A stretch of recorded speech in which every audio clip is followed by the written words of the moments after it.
Human evolution. Evolution एक क्रमिक प्रक्रिया है जिसमें लाखों वर्षों में जीवों में परिवर्तन होते हैं। ये नेचुरल सिलेक्शन के सिद्धांत पर आधारित है, जहां पर्यावरण के लिए सबसे उपयुक्त जीव जीवित रहते हैं और प्रजनन करते हैं।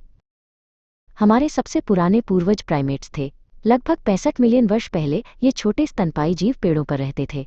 इनकी मुख्य विशेषताएं थीं पकड़ने वाले हाथ और पैर और त्रिआयामी दृष्टि, जिससे वे दूरियों का सही अनुमान लगा सकते थे। होमिनिड्स प्राइमेट्स का वो समूह है जिसमें आधुनिक और विलुप्त इंसान और हमारे करीबी वानर पूर्वज शामिल हैं। होमिनिड्स की सबसे महत्वपूर्ण विशेषता बाइपेडलिज्म थी, यानी दो पैरों पर सीधा चलना। इस क्षमता ने उनके हाथों को उपकरण बनाने और इस्तेमाल करने के लिए स्वतंत्र कर दिया। शुरुआती होमिनिड्स में सबसे प्रसिद्ध ऑस्ट्रेलोपिथेकस थे, जो लगभग 4 से 2 मिलियन वर्ष पहले रहते थे। वे पूरी तरह से बाइपेडल थे, लेकिन उनका मस्तिष्क आधुनिक मनुष्यों की तुलना में काफ़ी छोटा था। प्रसिद्ध जीवाश्म लूसी एक ऑस्ट्रेलोपिथेकस अफरेंसिस थी। जेनस होमो की शुरुआत होमो हबिलिस से हुई, जो लगभग 2.4 से 1.4 मिलियन वर्ष पहले रहते थे। वे पत्थर के साधारण उपकरण बनाने वाले पहले ज्ञात होमिनिड थे, जिन्हें ओल्डोवन टूल्स कहा जाता है।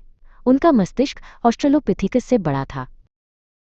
होमो इरेक्टस, जो लगभग 1.9 मिलियन से 1,40,000 वर्ष पहले रहते थे, अफ्रीका से बाहर प्रवास करने वाले पहले होमिनिड थे। उन्होंने आग का नियंत्रित उपयोग करना और अधिक उन्नत अचूलियन टूल्स बनाना सीखा। उनका शरीर और कद लगभग आधुनिक मनुष्यों जैसा था। होमो निएंडरथैलेंसिस लगभग 4 लाख से 40,000 वर्ष पहले यूरोप और एशिया के ठंडे मौसम में रहने के लिए अनुकूलित थे। उनका शरीर मजबूत और मस्तिष्क का आकार आधुनिक मनुष्यों से भी थोड़ा बड़ा था। वे जटिल मॉस्टेरियन टूल्स बनाते थे और अपने मृतकों को दफनाते थे।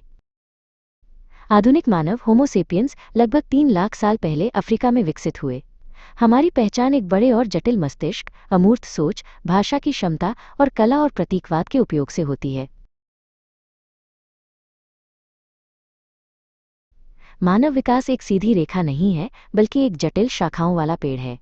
समय के विभिन्न बिंदुओं पर कई होमिनिड प्रजातियां एक साथ पृथ्वी पर मौजूद थीं और कुछ ने आपस में प्रजनन भी किया, जैसे होमो सेपियंस और नियांदरथाल्स।